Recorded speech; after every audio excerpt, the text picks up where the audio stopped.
मन म्हणजे कसं मी विचार करत होतो की भारत हा असा देश आहे, एवढ्या वेगवेगळ्या जाती, प्रजाती, धर्म, त्यांची वेगवेगळी संस्कृती, त्यात खाद्य संस्कृती एक वेगळी निर्माण झालेली आणि त्याच्यातून निर्माण झालेले वेगवेगळे पदार्थ जिथे जावं तिथे तुम्हाला वेगळेपण दिसेल.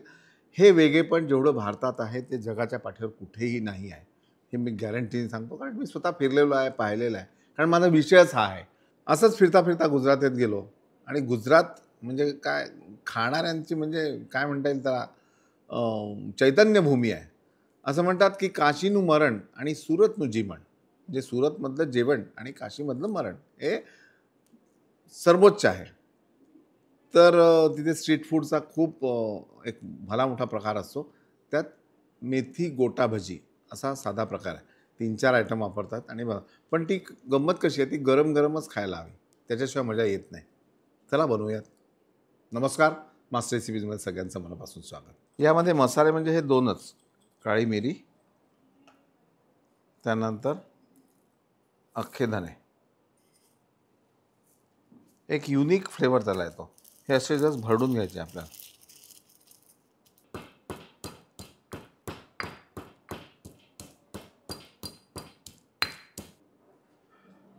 साधारण एक 2 वाट्या चण्याच्या डाळीचं पीठ, हा भरडलेला मसाला त्यात घालायचा. 2 ते 3 चमचे, बऱ्यापैकी जास्त प्रमाणात कसुरी मेथी, कोथिंबीर, खाण्याचा सोडा अर्धा चमचा, चवीनुसार मीठ, थोडासा हिंग आणि एक 2 चमचे दही घालून हे व्यवस्थित भिजवून घ्यायचं. भिजवताना हे थोडं आपल्याला पातळसर भिजवायचं आहे, पण एकदम पाणी घालू नका. काय असतं की दही आणि सोडा जर एकत्र झालं तर मिश्रण तसंही थोडं पातळ होतं.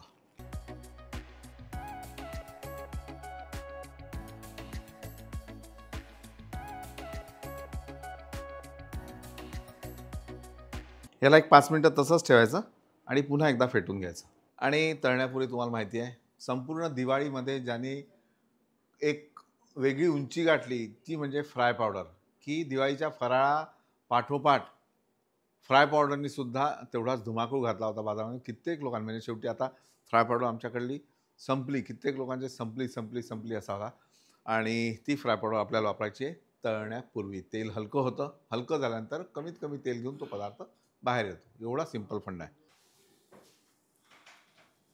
फ्राय पावडर अशी टाकून नंतर त्याला एकदा हलवून घ्यायचं.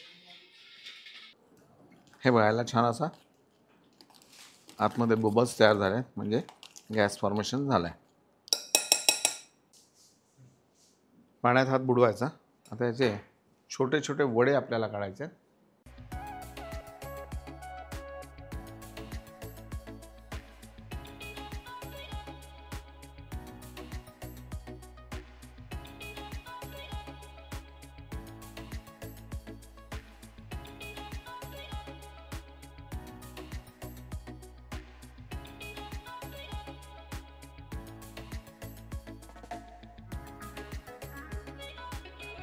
आणि तिथे कसं असतं की हे असे अर्धवट कच्चे वडे काढून ठेवतात आणि नंतर वेळेवर एक प्लेट पाहिजे असेल तर पटकन तेवढे एक प्लेट वडे काढायचे, गरम करायचे, त्यांनी जास्त क्रिस्पी होतात. आपण तसंच ही हाफ फ्राय प्रोसेस करतो इकडे.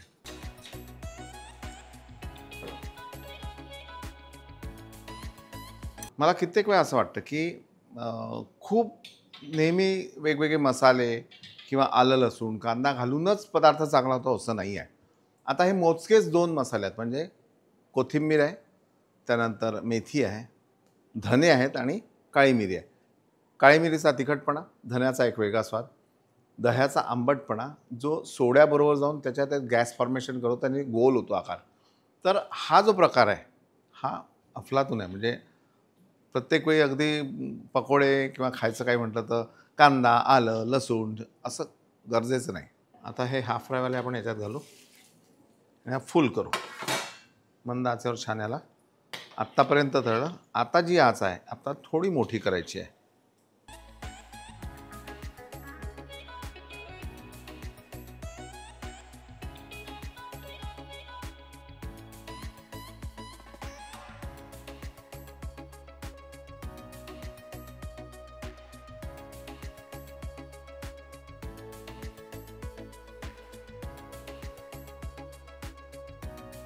तर अशा प्रकारे हा स्ट्रीट फूडचा प्रकार जो आहे, जो गुजरातमध्ये बराच प्रसिद्ध आहे. तुम्हीसुद्धा करा आणि मजा करा. शेवटी आयुष्य असं असतं, की प्रत्येक क्षण हा जगून घ्यायचा असतो चांगल्या प्रकारे, नाही का? नाहीतर आपण रटाळ आयुष्य जगतो, त्याच्यामध्ये काही मतलब नाही. रोज वरण-भात, भाजी-पोळी खातो, पण त्याबरोबर असं सुद्धा हवं. आणि दुसरी एक महत्त्वाची गोष्ट म्हणजे ती यासाठी सांगायची गरज आहे, की आमची जॉइंट फॅमिली, त्याच्यामध्ये 5-6 पोरं आहेत आणि एकूण जो प्रकार बघतोय, की पोरं आजकाल माणसांमध्ये आपल्यामध्ये मिसळत नाही. जेवण हा असा प्रकार आहे, की जो सगळ्यांना एकत्र आणतो. सगळेजण एकत्र येतात. तर त्यांना तुमच्या हातचं जर तुम्ही काही काही खाऊ घातलं, तर पोरं जवळ येतात. नाहीतर मोबाईल घेतला, की आपल्या बेडरूममध्ये जातात, बघत बसतात. काहीही त्यांना जगाशी लेणं-देणं नसतं. संवाद साधणं असतं किंवा स्माईल देणं असतं, स्पर्श असतं. हे सगळं कुठेतरी मिटत चाललंय. पण ही जबाबदारी आपल्या सगळ्यांची आहे.